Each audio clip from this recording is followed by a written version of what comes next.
Mire, yo hoy quiero hablarles acerca de integridad, honestidad habitual. Si usted es bien detallista y bien curioso, se dará cuenta que en la pantalla al entrar y en esta pantalla, antes de empezar las reuniones, siempre está un loop donde allí se va mostrando los anuncios de la iglesia y lo que va a estar haciendo esta iglesia durante la semana o en los próximos días. Si usted es detallista también, habrá visto que muchas veces está allí el credo de la iglesia. Y es lo que la iglesia cree, las doctrinas en las que esta iglesia se fundamenta y va a usted a estar escuchando sobre eso constantemente. Pero además de eso, usted va a encontrar que allí están los 4 valores de esta iglesia. ¿Recuerda usted cuáles son los 4 valores de esta iglesia? ¿Perdón? Pero lo que pasa es que los ayudaron. La idea era que no los ayudaran. ¿Qué pasó? ¿Qué pasó allí con la gente de audiovisuales que me saboteó acá la predica? Mentira. Mire, son esos 4 valores y son los 4 valores que la iglesia entiende que de esa forma tiene que funcionar. Y que si usted asiste a esta iglesia, lo lógico sería que usted también los comparta, pero que usted pueda ponerlos en práctica. Que usted de alguna manera pueda ponerlos, aplicarlos y llevarlos a su vida. ¿Por qué? Porque estos valores, al final, de alguna manera, termina, sobre todo si usted logra tomar el de la integridad, que es sobre el que vamos a hablar el día de hoy. Si usted logra tomarlo, puede lograr estrechar el vínculo entre nosotros como iglesia. ¿Sí? Porque cuando uno entiende que una persona es íntegra, uno sabe que esa persona es digna de confiar. Uno sabe que esa persona no tiene distintas versiones, sino tiene una sola. Y uno sabe a qué atenerse, aun cuando esa persona puede equivocarse, porque no somos perfectos y nos podemos equivocar. Pero eso hace que el vínculo se estreche. Pero más importante aún, es que esa integridad nosotros podamos vivirla de cara a los que están afuera. ¿Por qué? Porque eso termina siendo una carta de presentación de nuestra vida. Cuando alguien entiende que una persona dentro de una iglesia es íntegra, es coherente, lo que piensa, lo que dice y lo que hace, el que está afuera dice, hey, esa persona tiene algo particular que yo quiero tenerlo. Entonces yo tengo que estar cerca de esa persona y por lo tanto es muy probable que la persona se acerque y esté en la iglesia. Ahora, no es suficiente solo con eso, es que nosotros tenemos que entender y nosotros necesitamos profundizar en este tema. Es porque lamentablemente la iglesia cristiana, hoy día, según las estadísticas, la percepción que tiene el mundo de la iglesia cristiana no es la mejor. Tristemente, la gente desde afuera observa a la iglesia cristiana con desconfianza, como que es un lugar donde hay cosas y donde hay corrupción. Mire, y yo sustento esto sobre algunos titulares que voy a leerle. Leo el primero. Dice lo siguiente: escándalo en concilio de iglesias cristianas. En el año 2022, un informe reveló que presuntamente un concilio de iglesias había suprimido informes de abuso sexual y protegido a más de 700 ministros y trabajadores de la iglesia acusados de abuso. Este escándalo ha generado una crisis de desconfianza en la denominación y ha resaltado la necesidad de una mayor transparencia y responsabilidad en las iglesias evangélicas. El segundo titular dice lo siguiente: fraude en iglesia evangélica. En el año 2023, el Departamento de Justicia de los Estados Unidos presentó cargos contra una iglesia evangélica por presuntamente operar un esquema criminal para defraudar al gobierno federal. Se alegó que la iglesia falsificó registros y desvió fondos, resultando en la incautación aproximadamente de $22 millones. Mire, y tengo más titulares, pero que por tiempo y que para no entristecerles como yo me entristecí, no se los voy a leer. Uno observa estos titulares y dice, wow, Señor, ¿cómo es posible que tu iglesia, tu amada iglesia, ande en estas? Mire, sea que estos titulares sean verdad o sean mentira, ya el daño está hecho. Porque la percepción en la gente es que de alguna manera los cristianos no son correctos. Y uno dice, la iglesia debería ser ese lugar que trace de alguna manera la ruta por donde el mundo deba caminar de manera correcta, de manera íntegra, de manera coherente. Que lo que decimos, que lo que pensamos, realmente lo hagamos. La iglesia debería ser esa punta de lanza que marque la ruta, que marque el camino. Tristemente eso no es lo que está ocurriendo. Porque la iglesia, en los últimos tiempos, lo que se ha encargado es de diluir la verdad bíblica para poder adaptar eso que quieren y para poder adaptar el mensaje a lo que les conviene. Mire, yo soy de los que cree firmemente en la contextualización del mensaje bíblico. ¿Por qué?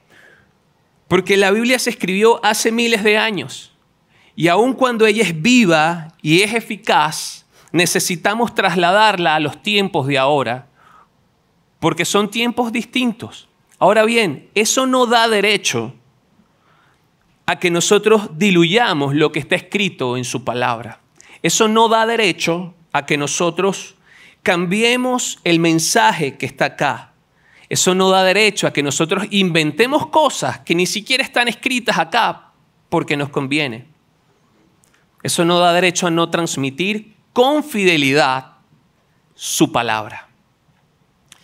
El problema se presenta es que el ser humano está más interesado en complacer a otros, en complacerse a uno mismo, que complacer a Dios y agradar a Dios. Y allí es donde está el problema. Porque lo que estamos haciendo al final es tratando de negociar con Dios, de ver cómo le torcemos el brazo a Dios para que lo que está escrito acá se adapte a lo que yo quiero. Parece que la integridad y que la coherencia en la vida del cristiano son esas joyas perdidas, son esas piedras preciosas de la iglesia que están en peligro de extinción. Porque estamos constantemente negociando con Dios a ver qué nos conviene en vez de obedecer sus órdenes directas y precisas. Mire, yo quiero que me acompañe a que hoy podamos entender y descifrar esta pregunta. ¿Qué debemos hacer para mantener la integridad, honestidad habitual dentro de la iglesia de Dios? Nuevamente se lo repito, ¿qué debemos hacer para mantener la integridad y la honestidad habitual dentro de la iglesia? Por favor, acompáñeme al libro de los Hechos. Hechos 5, versos del 1 al 11. Porque allí Lucas utiliza un mal ejemplo para darnos una enseñanza de cómo mantener esa integridad dentro de la iglesia. Dice lo siguiente: pero un hombre que se llamaba Ananías, junto con Zafira, su mujer, vendió un terreno y, con el consentimiento de ella, sustrajo algo de dinero que recibió. Así que llevó solo una parte y la entregó a los apóstoles. Entonces Pedro le dijo: Ananías, ¿por qué le permitiste a Satanás que entrara en ti para mentirle al Espíritu Santo y sustraer parte de tu dinero? ¿Acaso el terreno no era tuyo? Y si lo vendías, ¿acaso no era tuyo el dinero? ¿Por qué decidiste hacer esto? No le has mentido a los hombres, sino a Dios.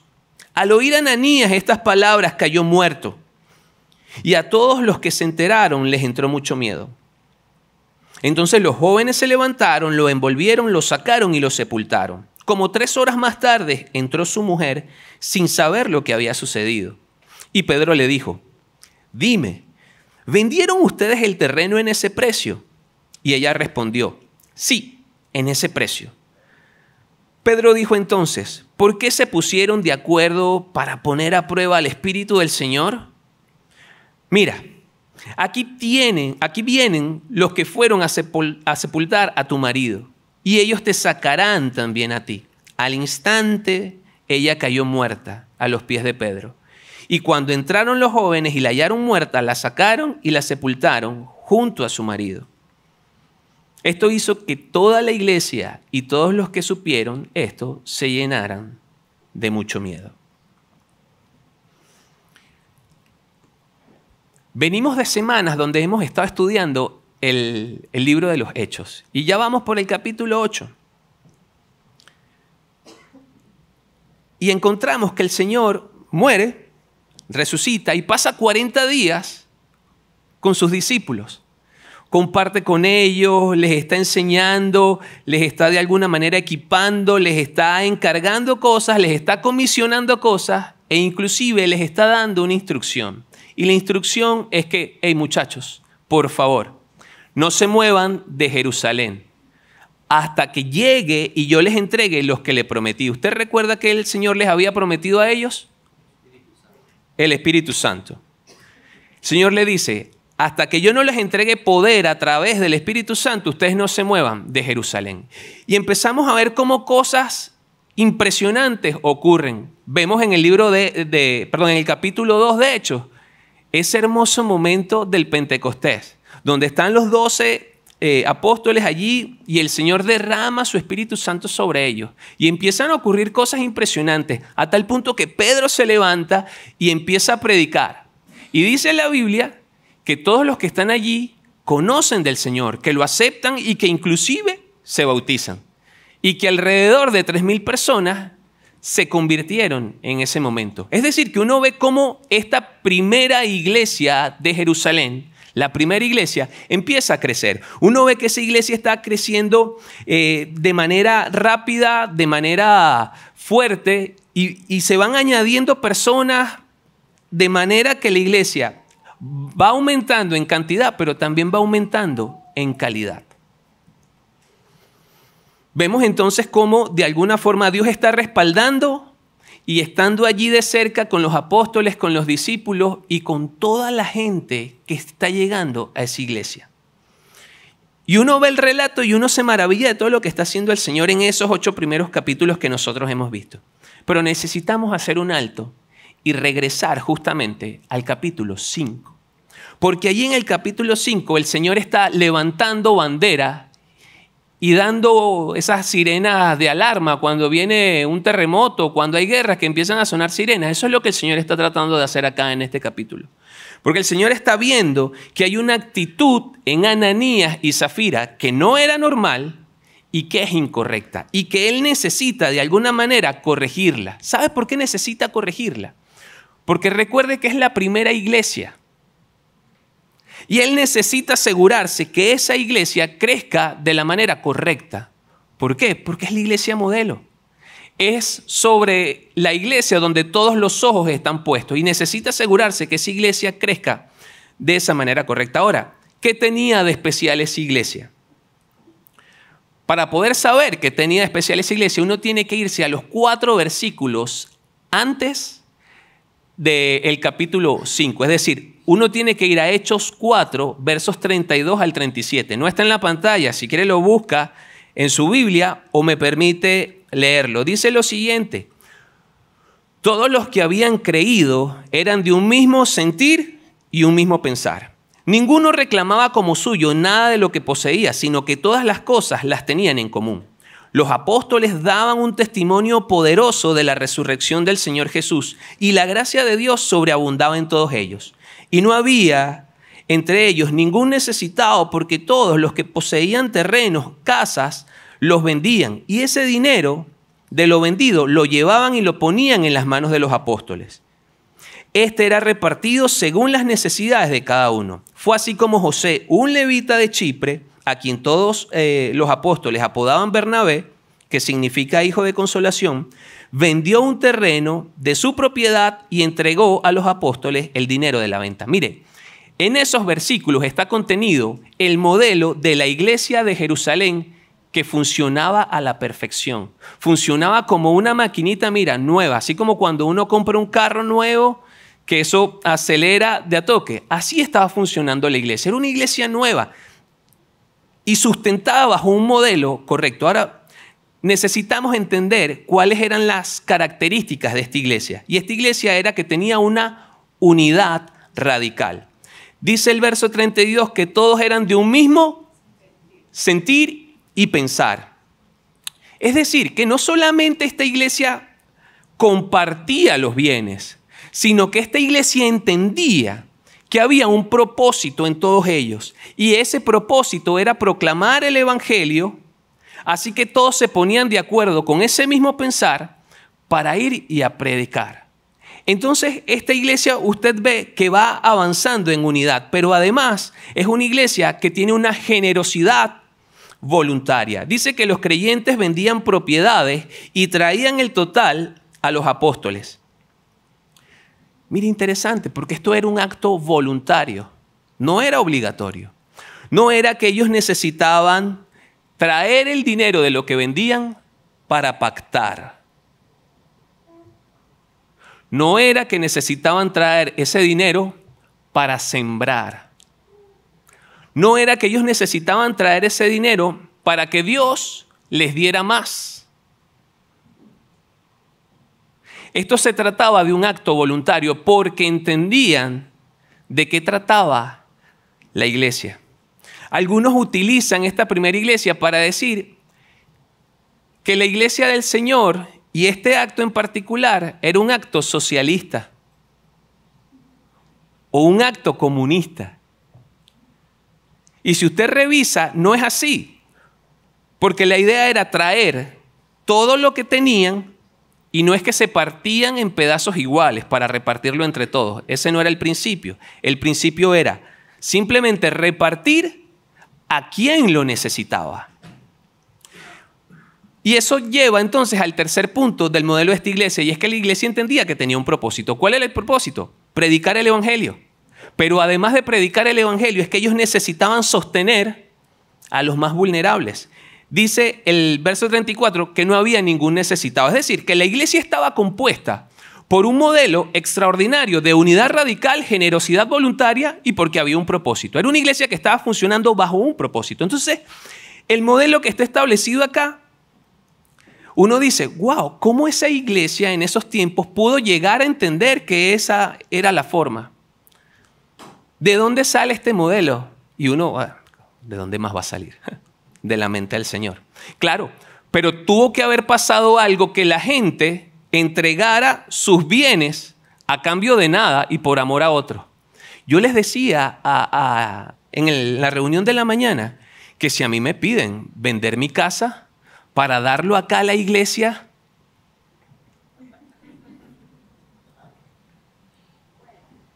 bueno, complicado, o sea, honestamente, no sé. No lo voy a hacer. ¿Usted me entiende? O sea, tiene que ser algo que Dios me muestre donde véndelo. Y bueno, está bien. Pero así por voluntad propia no. Entonces uno dice, ¿por qué esta gente estaba dando sus propiedades a cambio de nada simplemente por amor a Dios? Mire, la respuesta está en el verso 33. Y el verso 33 dice lo siguiente: la vida de los apóstoles daba testimonio poderoso de la resurrección de Jesús. Es decir, que el testimonio que estaban dando estos hombres es un testimonio interesante. Es que lo que ellos piensan es lo que están diciendo y que además lo que están diciendo es lo que ellos están haciendo. Es decir, estos hombres eran hombres íntegros, eran hombres coherentes. Y por eso es que yo le decía al inicio del mensaje, cuando nosotros somos íntegros, la gente que está afuera puede confiar. La gente que está adentro puede confiar. En ese sentido, entonces esta gente lo que decía, mira, yo veo en los apóstoles un testimonio de integridad y coherencia. Por lo tanto, yo sé que si yo vendo las cosas que yo tengo, ellos van a dar el uso correcto para los que lo necesitan. Entonces uno dice, wow, por eso es que entonces este modelo estaba funcionando. Mire, el modelo de la iglesia fue establecido no por combustión espontánea, ni fue porque era lo que mejor funcionaba. Fue producto de que estos hombres estaban viviendo vidas íntegras que daban testimonio a otros creyentes. Y entonces de esa forma era que el Señor añadía a la iglesia todos los que tenían que ser salvos. Ahora, en medio de todo ese escenario de una iglesia que está funcionando muy bien, de una iglesia que tiene claro el propósito, de una iglesia que tiene clara la unidad, una iglesia que está funcionando como una buena máquina aceitada, es que llega Ananías y Zafira. Y Ananías y Zafira llegan con un comportamiento totalmente fuera de lugar, que viene a romper con la unidad, la integridad de la iglesia y además que viene a profanar el modelo que Dios ha establecido. Ellos vienen a intentar engañar a sus hermanos. Gracias a Dios que Pedro discierne y dice, hey, esta gente está fuera de lugar. Pero peor aún, ellos vienen a intentar engañar a Dios.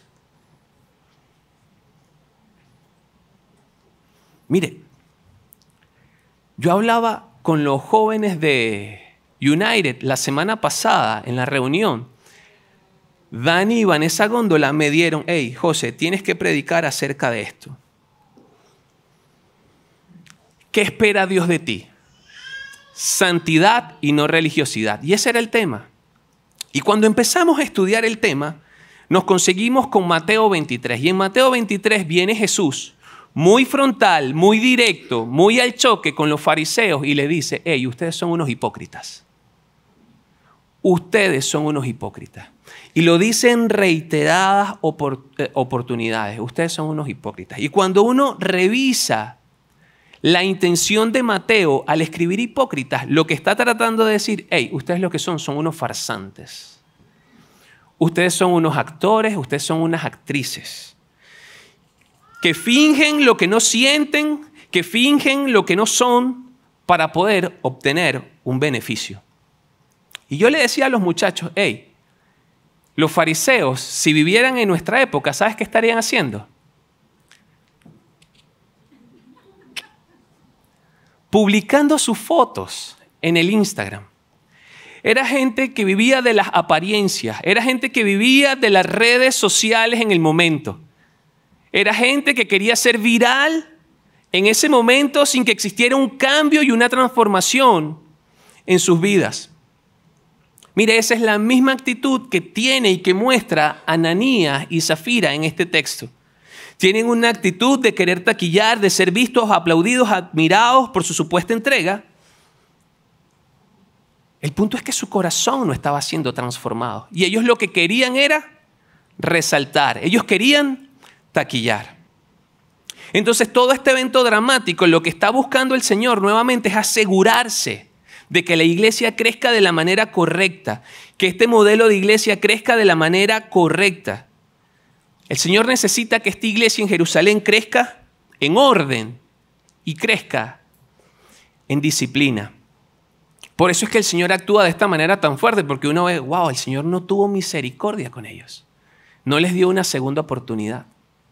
Y no les dio una segunda oportunidad, simplemente es que ellos no eran no cristianos, eran cristianos, sabían lo que había que hacer. Pero el Señor necesitaba poner orden en esto, el Señor necesitaba corregir. ¿Y sabe por qué? Porque el Señor ama profundamente a su iglesia. El Señor, ella es su novia, la iglesia es la novia del Señor. Y Él va a hacer lo que sea por cuidarla. ¿Cuántos esposos están acá que darían lo que sea? No me vayan a levantar la mano mal. Cuidado que no he terminado de decir. Jueguen vivo. ¿Cuántos esposos darían la vida por su esposa? Con temor. Ah, los estoy pillando. ¿Cuántos? De la misma manera el Señor, por su iglesia, porque la ama, porque es su mayor tesoro, va a cuidar y va a hacer lo que sea. Ojo, va a hacer lo que sea contra el que viene de afuera a tratar de lastimarla. Pero también va a hacer lo que sea y la va a defender de aquellos que están dentro de la iglesia y que quieren lastimarla. El Señor es el Señor de su iglesia y va a defender la santidad de su iglesia ante cualquier intento de romperla. Eso fue lo que hizo el Señor en este caso con Ananías y Zafira. El Señor es el protector de su iglesia y va a defenderla de cualquier cosa que amenace la credibilidad del Evangelio.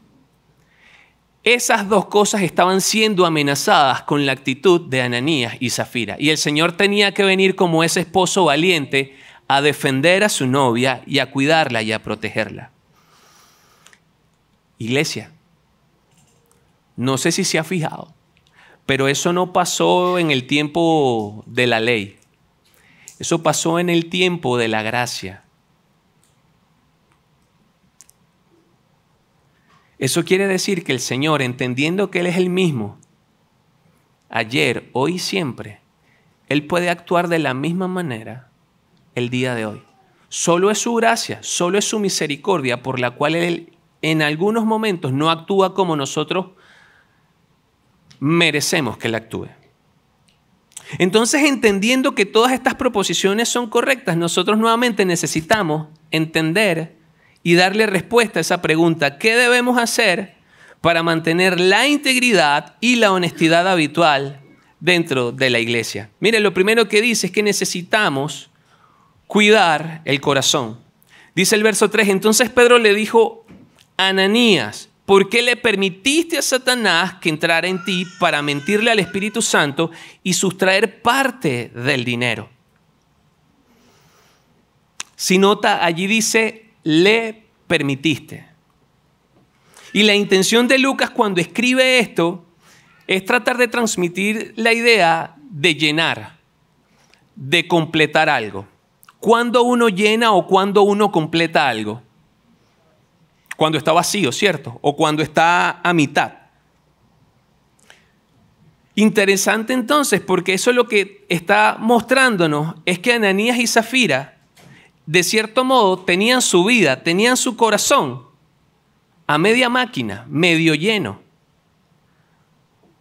Estaba siendo llenado por cualquier cosa, menos por la llenura del Espíritu Santo. ¿Cómo sé yo que ellos no estaban llenos del Espíritu Santo aún cuando están dentro de la iglesia? Porque es al Espíritu Santo a quien le mienten.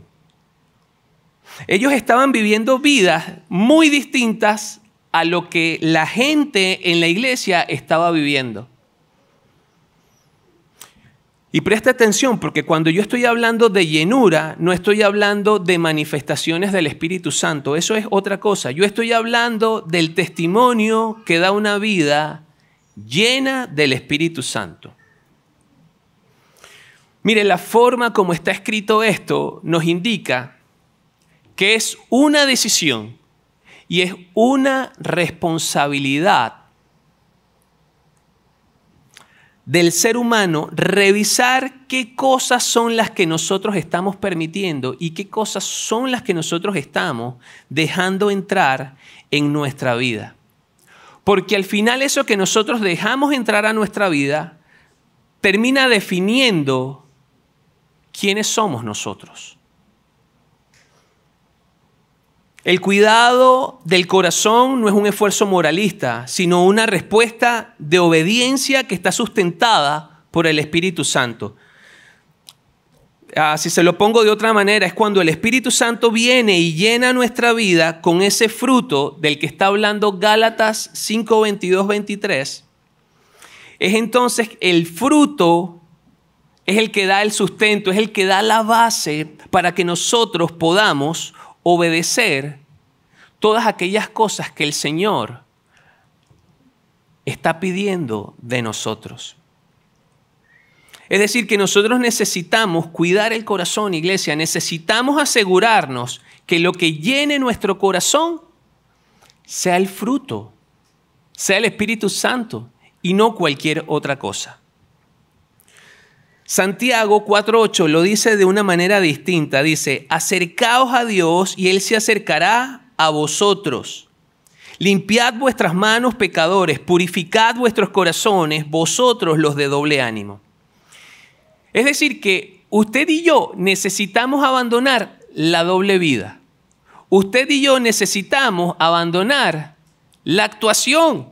Usted y yo necesitamos abandonar la hipocresía que muchas veces tenemos delante del Señor, para entonces de esa forma poder tener un corazón limpio. Allí está el detalle. Usted y yo necesitamos cuidar que entra acá, para poder vivir vidas íntegras y vidas coherentes.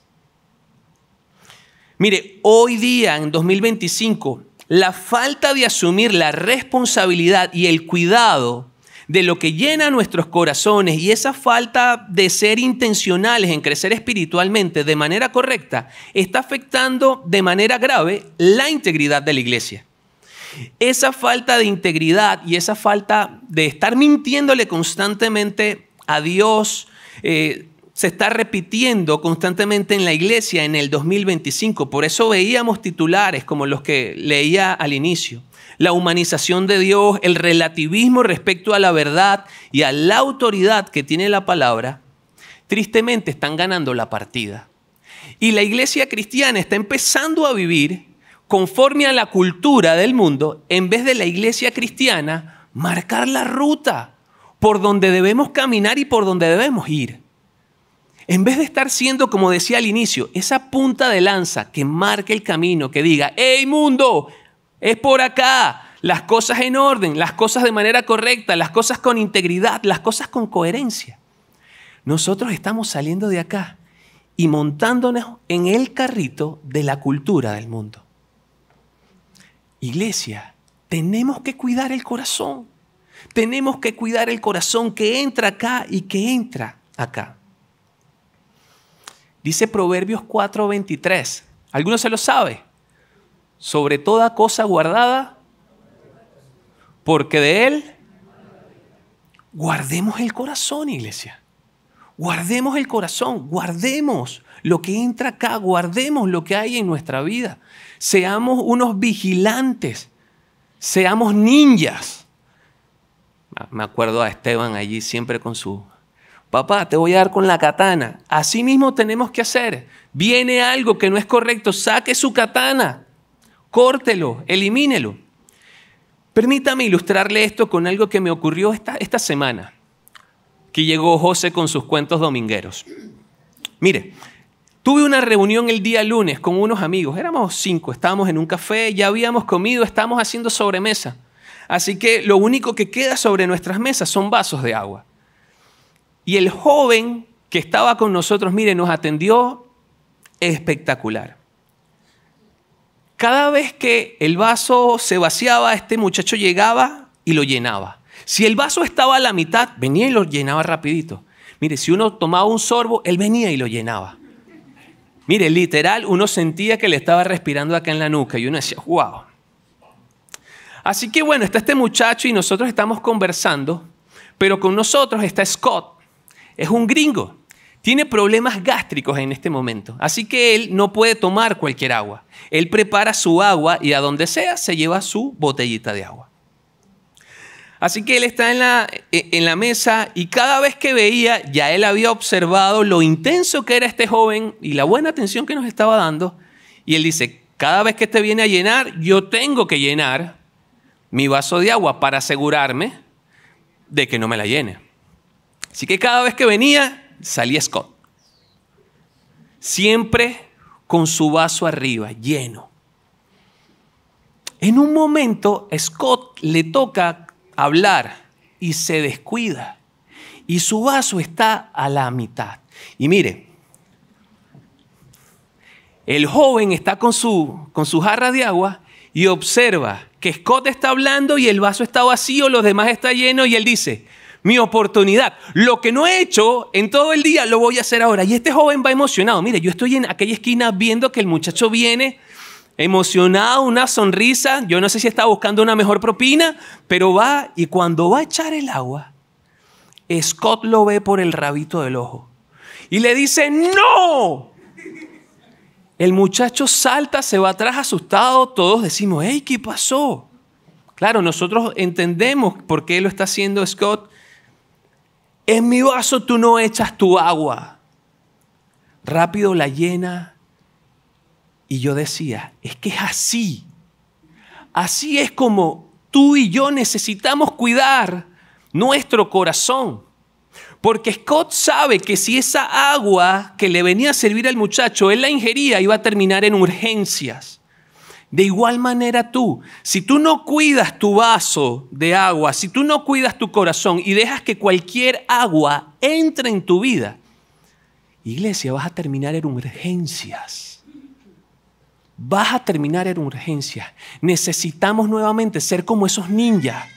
No permitamos, necesitamos ser como Scott, con ese denuedo, con esa autoridad, con ese celo de defender su agua. Asimismo, tú y yo necesitamos cuidar el corazón. Necesitamos cuidar la mente, necesitamos cuidar qué entra a nuestras vidas. Es nuestra responsabilidad ser intencionales en cuidar el corazón, en dejar que sea Dios el que transforme, en dejar que sea el Espíritu Santo que venga, llene y producto de esa llenura se manifieste el fruto del Espíritu Santo. La única forma que encuentro, iglesia, de que eso ocurra es que leamos la palabra de Dios. Mire, yo no me voy a cansar y cada vez que pueda, desde esta tarima y desde donde sea, yo le voy a decir, lea la Biblia, entiéndala. Mire, y lo que no entiende, usted sabe a dónde tiene que ir. Está Vida Coach, está por allá Daniel, está por ahí Orlando que se esconde. Pregunte. Necesitamos entender qué dice esto. Para algo el Señor lo dejó. Tiene un propósito y es que usted viva una vida plena, una vida completa, una vida guiada, una vida dirigida. Pero no solo basta con entenderlo, es que hay que aplicarlo, iglesia. Hay que aplicarlo y por eso fue la preocupación del Señor Jesús. Ey, acá se está metiendo algo que no es correcto. Hay que cortarlo. Una vida de integridad comienza por cuidar lo que entra en nuestro corazón. Ahora bien, lo segundo que necesitamos es vivir vidas agradando a Dios. El texto dice, ¿acaso el terreno no era tuyo? Y si lo vendías, ¿acaso no era tuyo el dinero? ¿Por qué decidiste hacer esto? No le has mentido a los hombres, sino a Dios. Uno ve esta frase de no le has mentido a los hombres, sino a Dios. Y nos muestra lo nublado, lo enceguecido que estaba Ananías y Zafira. Era tanto el pecado que había entrado a su corazón que no se estaban dando cuenta del comportamiento irracional que estaban teniendo. Era un comportamiento totalmente ilógico, a tal punto que Pedro les dice, ya va, espérate ahí un momento, Ananías, no estoy entendiendo. El terreno no era tuyo. Entonces, ¿para qué te quieres quedar con plata? Si era todo completo, era tuyo, toda esa plata era tuya. Porque ahora te quieres quedar con un poquito. Pero está bien. Entiendo que lo querías vender. Si lo vendiste, toda esa plata no era tuya. ¿Por qué te quedas con un poquito de dinero y el resto lo das? Esto no tiene sentido. Yo me imagino a Pedro diciendo, hey, brother, ¿por qué actúas? ¿Por qué finges? Y esto me hace ir nuevamente a la definición de hipócrita que hablábamos acerca de los fariseos. ¿Recuerda? Decía que eran actores, que era gente que mentía, era gente que engañaba, era gente que fingía lo que no sentía. Y Ananías y Zafira estaban fingiendo un amor por los necesitados que realmente no tenían. Ananías y Zafira estaban fingiendo algo que no eran. Y ellos no eran generosos. Se estaban haciendo pasar por generosos, pero no eran generosos. ¿Por qué? Porque estaban buscando obtener un beneficio. ¿Qué beneficio? Reconocimiento, quedar bien. ¿Se acuerda? El selfie, la foto, las redes.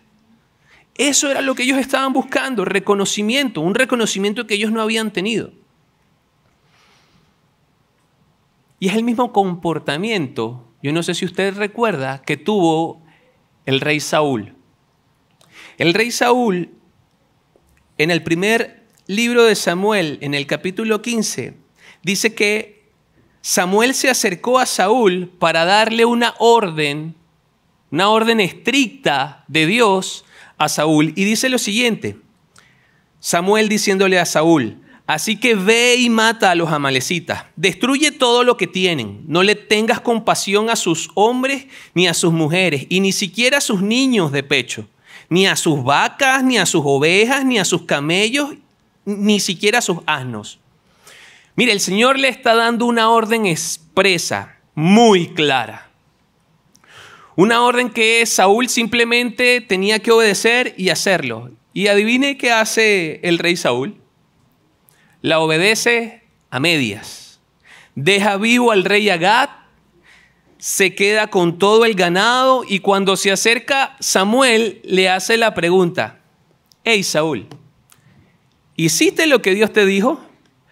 Y él le dice: claro que sí, claro que sí. Mira que aquí tengo al rey Agag y mira que acá tengo todo el ganado. Espérate.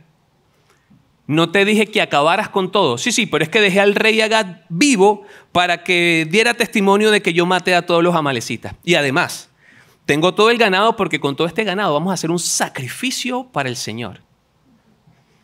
Esa no fue la instrucción. Samuel sigue increpándolo, sigue confrontándolo y le dice: hey brother, lo que hiciste está mal.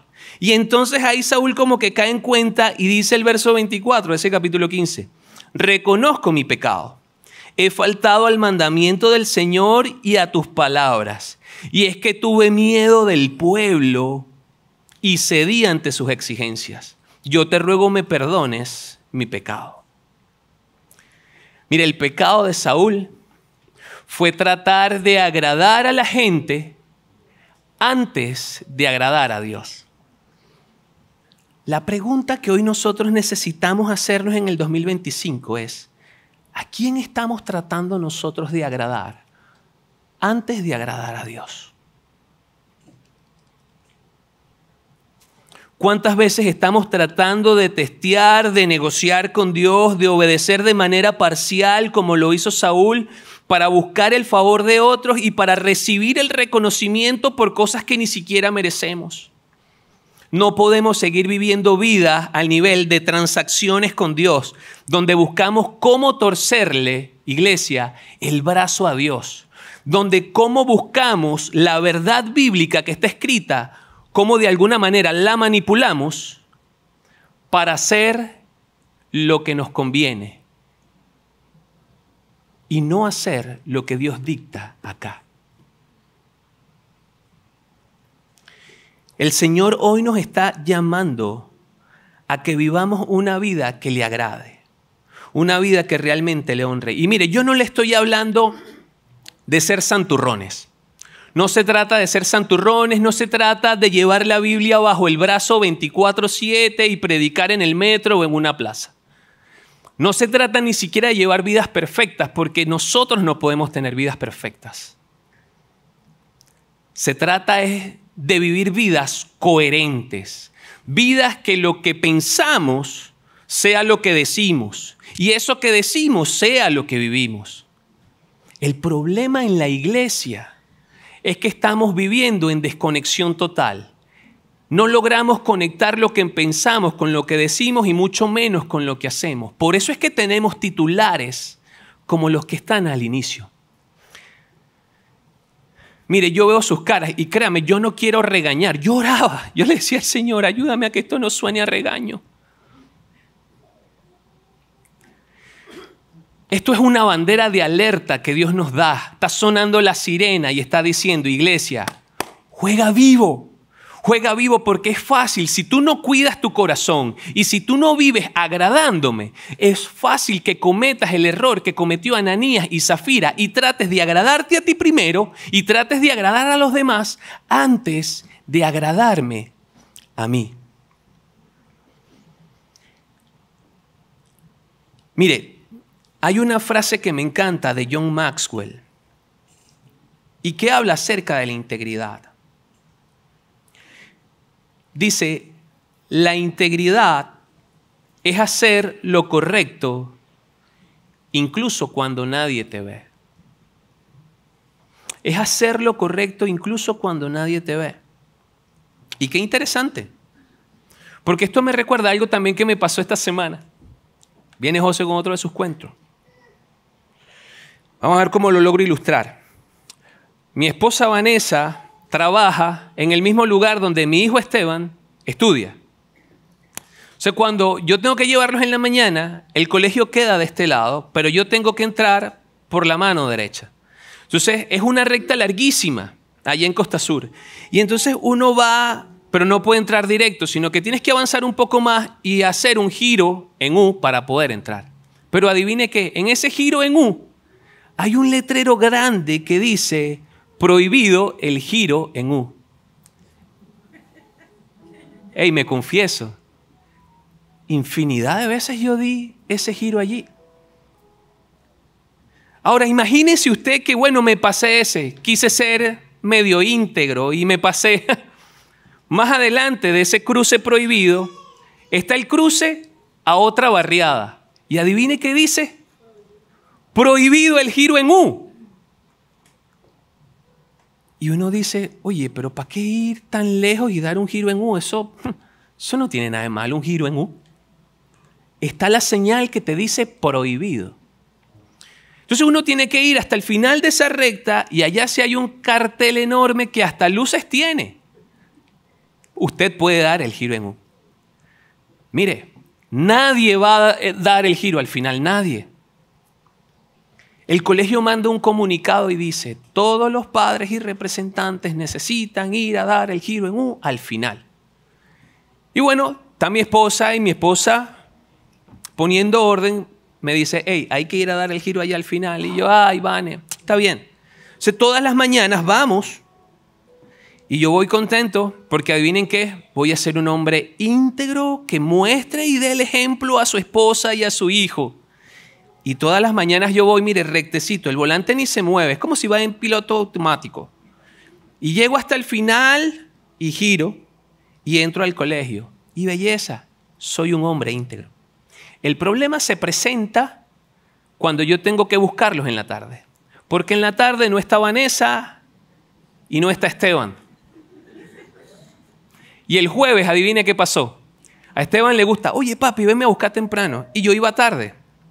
Y cuando voy pegado así al carril y el volante solo se estaba yendo para dar el giro en U. Rápido recuerdo que ya esta prédica la tengo preparada y ya he leído esta frase. La integridad es hacer lo correcto incluso cuando nadie te ve. Gira el timón rápido y no, vámonos derecho. Incluso hasta me pasé para este carril para evitar la tentación. Cuando voy avanzando yo dije, bueno, pero si estoy en este carril va a ser más sencillo dar la vuelta ahora. Pero rápido, lo controlo, lo pongo derecho y voy hasta el final. Di mi giro. Y usted puede decir, José Alejandro, eso es un ejemplo tonto, por favor. ¿Cómo tú no te puedes aguantar a esto? No me puedo aguantar. Quiero cortar el camino. Uno puede pensar que este ejemplo tonto no tiene, de alguna manera, no tiene como esa fuerza o esa validez que uno está buscando. Pero mire, si uno no es capaz de ser íntegro en lo sencillo, mucho menos uno va a ser íntegro en aquellas cosas que le cuestan, en aquellas cosas que son su talón de Aquiles. Si usted no es disciplinado en agradar a Dios, si usted no es íntegro en agradar a Dios, en lo fácil, no hay forma, iglesia, de que en lo complicado usted sea íntegro y sea coherente.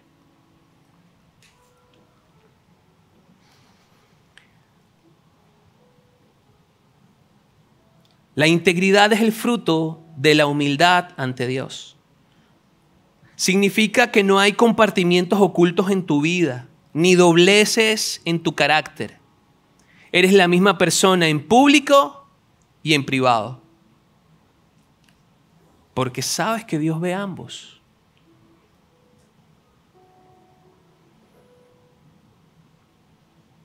La integridad nos está invitando a que usted tenga el carácter suficiente de decirle al Señor, Señor, aquí estoy. Con mis errores, con mis fallas, con las cosas que me cuestan, pero aquí me presento. Este soy yo. Un hombre sin dobleces, una mujer sin dobleces en el carácter. Hombres y mujeres que no tienen habitaciones ocultas en las que hay trastes. Esas habitaciones no pueden existir en nuestras vidas. El Señor tiene que tener las llaves de todas las habitaciones. Iglesia, deja que hoy el Señor entre y haga limpieza allí. Si hay áreas que no están bien, deja que el Señor entre y limpie todas esas habitaciones. Que el Señor cuando nos vea, que la gente cuando nos vea, no vea 5 versiones de nosotros, sino que nos vea una sola, que vea una sola pieza de cada uno de nosotros y pueda decir, este hombre, esta mujer es íntegro y es coherente. Cierro con esto.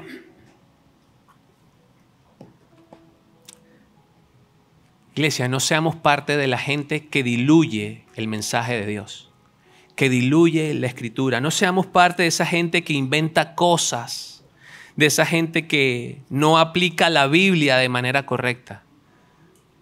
No seamos de esa gente que trata de torcerle el brazo al Señor. Más bien seamos de aquellos que por lo que ocurrió en esa cruz que usted ve allí, por el precio pagado en esa cruz, por el sacrificio redentor que el Señor Jesús hizo allí en esa cruz, usted decida vivir en integridad, usted decida vivir en coherencia. Mire, quiero recalcarlo porque es importante que esto quede claro. No le estoy diciendo que vida de santurrón, una vida espiritualizando las cosas. De eso no se trata el Evangelio. El Evangelio se trata en ser coherente, en lo que dice esto, en lo que entra acá en mi cabeza, de lo que yo predico acerca de esto y de lo que yo vivo acerca de esto. Iglesia, hoy es una linda oportunidad para que podamos ser coherentes. Quiero invitarte ahí donde estás que puedas cerrar tus ojos.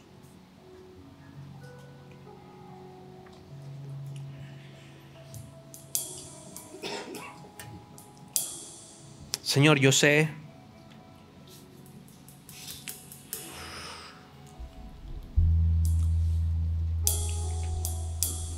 es muy complicado para mí a veces vivir una vida íntegra, una vida coherente ante las situaciones que presenta el mundo, Padre.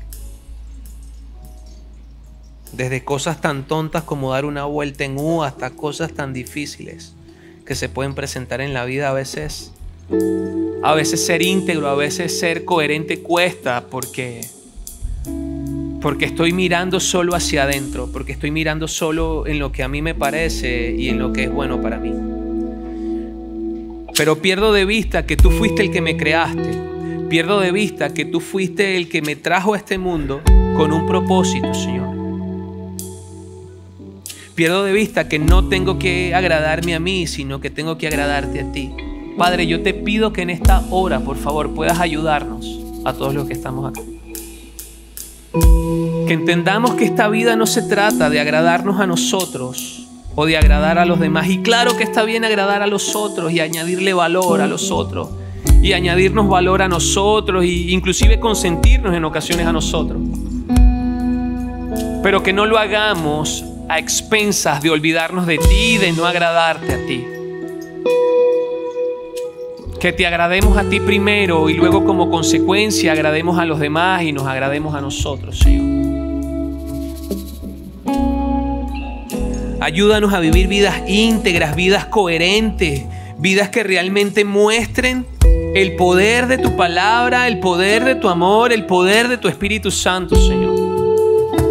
Llévanos a ese lugar, Señor, donde podamos ser confrontados. Y si hay algo que cambiar, si hay algo que tú necesitas sacar de nuestro corazón y traerlo a nuestra vida y reconocer que está mal, hazlo ahora, Señor. Como decía esa frase de Tim Keller, Señor, hoy abrimos el corazón, de manera humilde nos acercamos a ti, Padre, para que tú revises cada lugar de nuestra vida, para hacer libros abiertos delante de ti, Señor, que tú pases y ante ti no tener secretos, ante ti no tener cuartos oscuros. Ser hombres y mujeres que realmente sean de una sola pieza, hombres y mujeres que realmente lo que son en privado también son en público.